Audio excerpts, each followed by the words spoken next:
کل مجھے کسی نے کہا کہ جی وہ وہاں پہ کوئی سوبھاگیہ کمپنی ہے انڈیا میں، سوبھاگیہ کمپنی ہے، کیا نام ہے اس کا؟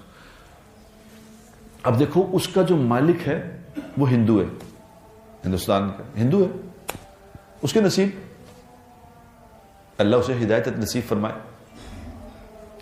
وہ اپنی کتاب میں اس نے واقعہ لکھا، اس نے کہا میں میری کمپنی تھی، میں کنسٹرکشن کمپنی تھی، کوئی میں بہت برے میرے حالات تھے، بالکل ڈیفالٹر کے قریب تھا، تو کسی میرے مسلمان دوست نے مجھے ایک آیت دے دی، ایک آیت دے دی کہ یہ آیت تم اپنے گھر کے باہر لکھ لو، اندر لکھ لو، باہر ان ینصرکم اللہ فلا غالب لکم، ایک قرآن کی آیت کہ اگر اللہ تم پہ اپنا فضل فرما دے، مفہوم ہے اگر اللہ تمہیں غالب کرتے تو تمہیں کون نیچا کر سکتا ہے؟ اللہ ہی تمہارا فیصلہ کرتے تو تمہیں پھر کوئی نیچا کر نہیں سکتا، تم ہی غالب پھر ہو جاؤ گے، اس کا مفہوم ہے۔ تو وہ کہتا کہ میں نے وہ آیت اپنے گھر کے باہر بھی لکھ کے لگا لی، اپنے دفتروں کے باہر بھی لکھ کے لگا لی، بس اس آیت سے بس کہتا مجھے سمجھ نہیں آئی، بس اس آیت کے بعد مال آنا شروع ہوا، میری کمپنی سپر سٹار بن گئی، میں اس کا چیئرمین، اور ایک دم وہ کمپنی اربوں میں چلی گئی، اور آج تک اسی۔ اب وہ کہہ رہا ہے کہ میں نے یہ آیت اپنے سب بچوں کے گھر کے باہر لکھ کے لگائی ہوئی، اپنے سب کے دفتروں میں لکھ کے لگائی ہوئی، سب جگہ لکھ کے لگائی، لیکن ہندو کا ہندو، پھر بھی سمجھ نہیں آئی بات کی، اور اس آیت کا کوئی کہنے والا بھی تو ہے۔ ارے میرے صوبہ بھائیا، اس کو کسی نے کہا ہے، یہ کسی کے اندر سے نکلی ہے یہ آیت، یہ اس مالک کا کلام ہے، قرآن اللہ کا کلام ہے بھائی جان، یہ اللہ سے نکلا ہے، قرآن مخلوق نہیں ہے، قرآن خود خالق ہے۔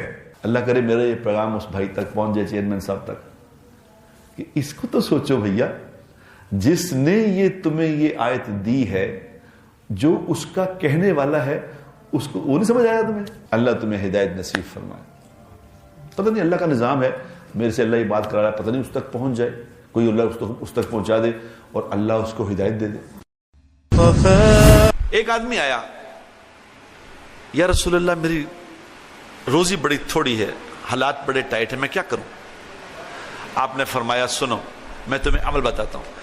دیکھو اللہ کے نبی صلی اللہ تعالی علیہ وسلم نے اپنی امت کو اعمال بتائے ہیں، جو یہ اعمال لے لے گا اس کا مسئلہ حل ہو جائے گا۔ آج ہمارا مسئلہ یہ ہے میرے دوستو، ہم اعمال لینے کو تیار نہیں ہیں، اعمال نہیں لے رہے، ویسے کہتے کچھ کرو۔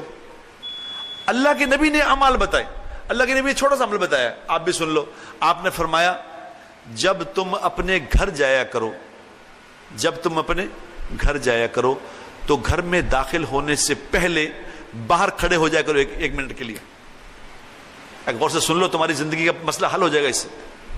آپ نے فرمایا گھر کے باہر کھڑے ہو جاؤ اور پڑھو بسم اللہ الرحمن الرحیم، بسم اللہ پڑھ کے گھر میں داخل ہو۔ کوئی بھی کام میرے دوستو بسم اللہ کے بغیر نہ کیا کرو۔ بسم اللہ الرحمن الرحیم سارے قرآن کا خلاصہ ہے، سارا قرآن اس کے اندر ہے بسم اللہ الرحمن الرحیم میں۔ یہ ایسا بڑا ورد ہے، جو اس ورد کو اپنا ورد بنا لے، اس سے کسی اور چیز کی ضرورت نہیں رہے گی۔ آج ہمارا مسئلہ یہ ہے کہ ہم یہ بسم اللہ کوئی پڑھتا ہے، کھانا کھانے سے پہلے بسم اللہ پڑھ رہے ہیں، گھر میں داخل ہونے سے پہلے بسم اللہ، کپڑے پہننے سے پہلے بسم اللہ، باتھ روم جانے سے پہلے بسم اللہ، ہر کام کو بسم اللہ اپنا ورد بناؤ، پھر دیکھو مسئلے کیسے حل ہوتے ہیں۔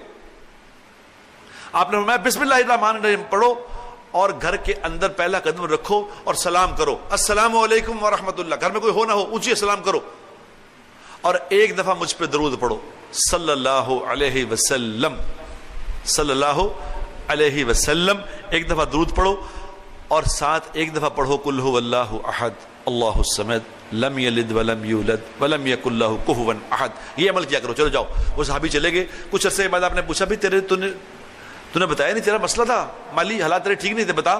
اس نے کہا جی آپ نے بتا تو دیا تھا، میں نے مضبوط پکڑ لیا۔ صحابہ حضور کے عمل کو مضبوط پکڑ لیتے تھے، میں نے مضبوط پکڑ لیا۔ تو پھر آپ نے فرمایا پھر؟ اس نے کہا جی پھر کیا؟ میرا گھر نہیں، میرے گھر کے قریب جتنے گھر تھے سب کے مالی حالات اچھے ہو گئے، یہ اللہ کے نبی کا عمل ہے. اللہ کے نبی نے اعمال دیے ہیں. ہماری کم نصیبی میرے دوستو نبی کا عمل نہیں سیکھا.